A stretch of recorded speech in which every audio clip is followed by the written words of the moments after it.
Hello everyone, welcome to my channel. आज की video में हम लोग देखने वाले हैं 2.7 एक्टिविटी जो कि है reaction of metal oxides with acids. Metal oxides को जब हम लोग मेटल ऑक्साइड्स क्या होता है, मेटेलिक ऑक्साइड मतलब अगर हम लोग देखेंगे, ठीक है, सो मेटल्स होता है, ठीक है, और मेटल्स में हम लोग ऑक्सीजन को ऐड कर देंगे तो ये क्या बन जाएगा, मेटल ऑक्साइड।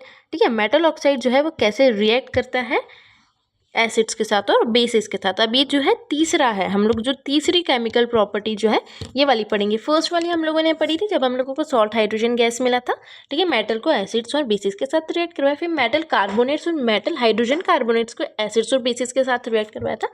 तो हम लोगों को यहाँ पे कंक्लूजन मिला था कार्बन डाइऑक्साइड और वाटर। अब हम लोग जो है मेटल ऑक्साइड्स को एसिड्स और बेसिस के साथ रिएक्ट करवाएंगे। मेटल ऑक्साइड्स हम लोग लेंगे और उसमें अगर हाइड्रोक्लोरिक एसिड मतलब अगर हम लोग कोई सी भी मेटल ऑक्साइड लेते हैं, मेटल ऑक्साइड मतलब जैसे हम लोगों ने ZnO ले लिया तो ये भी क्या होती है, एक मेटल ऑक्साइड।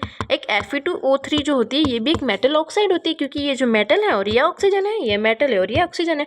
ठीक है, तो इसको हम लोग एक्टिविटी 2.7 में देखेंगे कि जब भी हम लोग मेटल ऑक्साइड को एसिड के साथ रिएक्ट करवाते हैं तो हम लोगों को सॉल्ट प्लस वाटर मिलता है। क्या मिलेगा, हम लोगों को सॉल्ट प्लस वाटर मिलता है। ठीक है, तो अगर ये वाली एक्टिविटी हम लोग पढ़ते हैं 2.7 एक्टिविटी, तो उसमें उन लोगों ने लिया copper oxide. Copper oxide, copper भी क्या होता है, एक मेटल होता है, और ऑक्साइड मतलब ऑक्सीजन। ठीक है, तो कॉपर ऑक्साइड में जब हम लोगों ने मिक्स किया, क्या मिक्स किया, dilute chloric hydrochloric acid, dilute hydrochloric acid add किया।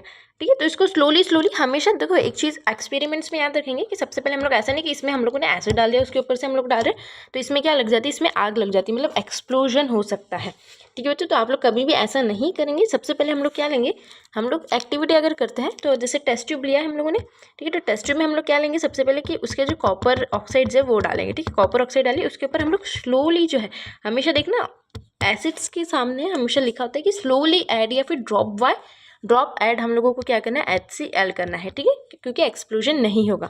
अब इसमें दो आते हैं, सबसे पहले एसिड्स में होता है एक डाइल्यूट, आप लोगों को एक डाइल्यूट लिखा होगा, डाइल्यूट HCl, और एक होता है कॉन्सेंट्रेटेड HCl। ठीक है, एक डाइल्यूट HCl होता है और एक कॉन्सेंट्रेटेड होता है। डाइल्यूट HCl में मतलब एसिड्स के साथ क्या मिला है, ठीक है, एसिड्स के साथ क्या हम लोग मिला देते हैं, अगर वाटर मिला देते हैं तो वो थोड़ा सा डाइल्यूट हो जाता है, मतलब उसका एसिड जो है वो थोड़ा सा कम हो जाता है। ठीक है, और जो प्योर एसिड रहता है तो उसको हम लोग बोलते हैं कॉन्सेंट्रेटेड एसिड। ठीक है, कॉन्सेंट्रेटेड एसिड्स जो होते हैं वो बहुत ज़्यादा हानिकारक रहते हैं, बहुत ज़्यादा डेंजर होता है। ठीक है, क्योंकि वो है प्योर एसिड्स है, प्योर एसिड्स को हम लोग क्या बोलेंगे, कॉन्सेंट्रेटेड एसिड्स। और उसके बाद जो पहले रहेगा एसिड्स में अगर हम लोग वाटर को मिला देते हैं तो वो क्या बन जाता है, डाइल्यूट एसिड। ठीक है, तो डाइल्यूट एसिड हम लोग अधिकतर यूज़ करते हैं क्योंकि वो बहुत ज़्यादा डेंजर नहीं होता एज कम्पेयर टू कॉन्सेंट्रेटेड। ठीक है बच्चों, तो उसको जब ऐड किया हम लोगों ने, ठीक है, किसके ऊपर ऐड किया, कॉपर ऑक्साइड्स के अंदर जब HCl को ऐड किया तो हम लोगों को क्या मिलेगा, सबसे पहले चीज़ कि उसका जो कलर लेगा वो ब्लू ग्रीन हो जाएगा। ठीक है बच्चों, और जो कॉपर ऑक्साइड्स रहेगी वो डिसॉल्व हो जाएगी। ठीक है, और उसका सॉल्यूशन का कलर कौन सा हो जाएगा, ब्लू ग्रीन कलर हो जाएगा। तो हम लोगों को क्या मिलेगा, copper second chloride in the reaction हम लोगों को मिलता है उसमें। ठीक है, कॉपर क्लोराइड मिलेगा। ठीक है, तो क्या मिला हम लोगों ने, जैसे जैसे कॉपर है, ठीक है, कॉपर के साथ क्या है, ऑक्साइड है, मतलब ऑक्सीजन है। तो कॉपर ऑक्सीजन को जब इसके साथ मिलाया HCl के साथ, तो कॉपर जो है किसके साथ मिल जाएगा, Cl के साथ मिल जाएगा, और ऑक्सीजन किसके साथ है, हाइड्रोजन के साथ मिल जाएगा। ऑक्सीजन हाइड्रोजन के साथ मिलेगा तो वाटर बना लेगा H2, और कॉपर इसके साथ मिलेगा तो हम लोगों को क्या मिल जाएगा, कॉपर क्लोराइड मिल जाएगा। तो जब भी मेटल को हम लोग, मेटल ऑक्साइड्स को, अब ये वाली चीज़ यहाँ से लिखेंगे कि मेटल ऑक्साइड को जब हम लोग एसिड्स के साथ रिएक्ट करवाते हैं तो क्या मिलता है, अगेन हम लोगों को मिलता है salt plus hydrogen, sorry salt plus water. ठीक है, सॉल्ट प्लस वाटर हम लोगों को मिलता है।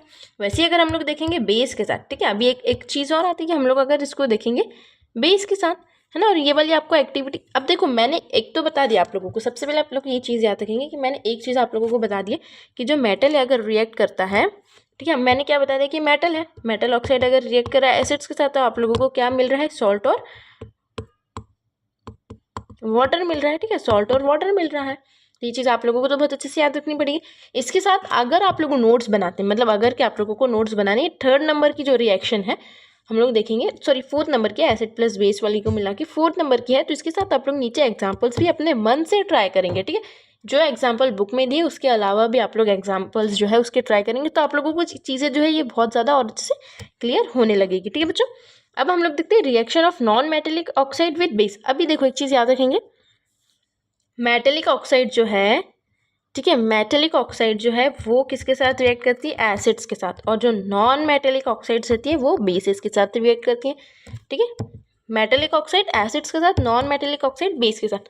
अब आप लोगों को ये पूछोगे कि ये वाली इसके साथ क्यों नहीं रिएक्ट करती और ये वाली इसके साथ क्यों नहीं करती, क्योंकि उसका नो रिएक्शन होता है, जिसको हम लोग पढ़ेंगे आगे। ठीक है, ऐसा नहीं पढ़ेंगे, मैं पढ़ाऊंगी आप लोगों को, लेकिन अभी आप लोग इसमें ये याद रखेंगे कि इसके साथ क्यों नहीं रिएक्ट करती है। ठीक है, तो नॉन मेटेलिक ऑक्साइड जब उसके साथ रिएक्ट करेगी तो अगेन हम लोगों को क्या कंक्लूजन मिलेगा, तो हम लोगों को कंक्लूजन ये मिलेगा कि ये क्या होती है, सॉल्ट प्लस वाटर। ठीक है, अब एक और चीज़, अब यहाँ से जो है इसके साथ इंपॉर्टेंट चीज़ आएगी। हम लोगों ने देखो नॉन मेटल एक चीज़ होती है, आप लोगों को मालूम होगा नॉन मेटल्स क्या होता है, मेटल्स भी आप लोगों को मालूम होगा। ठीक है, तो सबसे पहले अगर हम लोगों ने मेटल ऑक्साइड्स को जब एसिड्स के साथ रिएक्ट करवाते हैं, ठीक है, मेटल ऑक्साइड्स को जब हम लोग एसिड्स के साथ रिएक्ट करवाते हैं तो हम लोगों को क्या मिलता है, सॉल्ट प्लस वाटर मिलता है। अब आप लोग एक चीज़ पूछेंगे मेरे से, मैम हम लोगों ने जब एसिड और बेसिस को एक साथ रिएक्ट करवाया था, जब हम लोगों ने एसिड और बेसिस को एक साथ रिएक्ट करवाया था तो भी हम लोगों को सॉल्ट प्लस वाटर मिला। ठीक है, यहाँ पे हम लोग करवा रहे हैं मेटल ऑक्साइड्स को एसिड्स के साथ रिएक्शन, तो भी हम लोगों को सॉल्ट प्लस वाटर मिल रहा है। मतलब क्या है कि बेस जो है वो क्या मेटल ऑक्साइड की तरह रिएक्ट कर रहा है। हाँ, तो बच्चों ज़रूर जो मेटल ऑक्साइड्स होती है ना, जो मेटेलिक ऑक्साइड्स होती है, उनका नेचर कैसा होता है, सॉरी ऑक्साइड का नेचर कैसा होता है, बेसिक होता है। उनका नेचर कैसा होता है, बेसिक नेचर होता है। ठीक है, और अगर हम लोगों ने देखा कि नॉन मेटल ऑक्साइड जब रिएक्ट करेगी बेसिस के साथ तो भी हम लोगों को सॉल्ट प्लस वाटर मिलेगा। ठीक है, और अगर हम लोग देखेंगे जब एसिड प्लस बेस मिलता है तो भी हम लोगों को सॉल्ट प्लस वाटर ही मिलता है। तो क्या मैम ये नॉन मेटलिक ऑक्साइड जो होती है वो एसिड्स की तरह रिएक्ट करती है? हाँ बिल्कुल बच्चों, तो जो नॉन मेटल ऑक्साइड्स होती है उसका नेचर कौन सा होता है, इसका नेचर होता है एसिडिक। कौन सा नेचर होता है, एसिडिक। अब आप लोग एक चीज़ याद रखेंगे अच्छे से, हम लोग 2 कॉलम्स बना देते हैं। जो नॉन मेटेलिक ऑक्साइड्स होती है वो क्या होती है, एसिडिक होती है, एसिडिक नेचर की होती है, उसके अंदर एसिड होता है। और जो मेटेलिक ऑक्साइड होती है वो कौन सी नेचर की होती है, बेसिक होती है, मतलब उसके अंदर क्या होता है, बेस होता है। मतलब ये एसिड होता है इसके अंदर, और इसके अंदर क्या होता है, बेस होता है। तो अगर हम लोग नॉन मेटेलिक ऑक्साइड को अगर बेस के साथ रिएक्ट करवाएंगे तो भी हमको वाटर मिलेगा, और मेटेलिक ऑक्साइड को अगर हम लोग एसिड के साथ रिएक्ट करवाएंगे तो भी हम लोगों को सॉल्ट प्लस वाटर मिलेगा।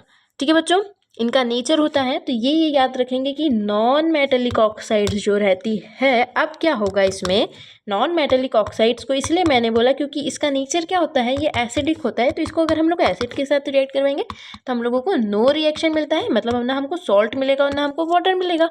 लेकिन अगर नॉन मेटेलिक ऑक्साइड को अगर बेस के साथ रिएक्ट करवाएंगे तो क्या मिलेगा, सॉल्ट प्लस वाटर मिलेगा। और जो मेटेलिक ऑक्साइड्स होती है उसको हम लोग बेस के साथ रिएक्ट नहीं करवाते, क्योंकि बेस प्लस बेस जो है हमको सॉल्ट प्लस वाटर नहीं मिलेगा। तो नॉन मेटेलिक ऑक्साइड को हम लोग किसके साथ रिएक्ट करवाएंगे, एसिड्स के साथ रिएक्ट करवाएंगे। ठीक है, तो हम लोगों को इसमें क्या मिलेगा, सॉल्ट प्लस वाटर। ठीक है, क्या मिलेगा, सॉल्ट प्लस वाटर। बच्चों ये आप लोगों को बहुत अच्छे से समझ आ गया होगा। आई होप आप लोगों को इसको वाली जो चीज़ है ये बहुत अच्छे से समझ आ गई होगी। ठीक है, इसमें कोई भी कन्फ्यूजन नहीं होगा। तो आपको ये बहुत अच्छे से याद रखनी पड़ेगी अगर आपको आता है एग्जाम में। ठीक है, कोई सा भी जैसे ZNO आ जाता है तो ZNO क्या रहेगा, ये एसिड है या ये बेस है। ठीक है, तो आप लोग कंफ्यूज हो जाओगे कि ZNO हम लोगों को तो ऐसा पढ़ा ही नहीं, हम लोगों को तो एसिड और बेस में HCl NaOH ये सारी चीज़ें पढ़े। तो ZNO होता है, ये मेटल होता है और ये ऑक्साइड होता है, ये मेटल और ये ऑक्साइड। ये मेटल ऑक्साइड कौन सा नेचर शो करती है, बेसिक नेचर। तो ये क्या आंसर आ जाएगा, ये बेस हो जाएगा। अगर आप लोगों का Fe2O3 आया, Fe2O3 मतलब ये क्या होता है, ये आयन होता है, ये ऑक्सीजन होता है। आयन क्या होता है, मेटल होता है, और ऑक्सीजन मतलब ऑक्साइड। मेटल ऑक्साइड का नेचर कैसा होता है, बेसिक नेचर होता है। ठीक है बच्चों, आप लोगों को ये वाली चीज़ें जो है बहुत अच्छे से याद रखनी पड़ेगी, है ना बच्चों। अब हम लोग देखेंगे एक्टिविटी 2.8 जिसको हम लोग कल वाले वीडियो में कंटिन्यू करेंगे। तो इस वीडियो के लिए इतना ही बच्चों, बाय।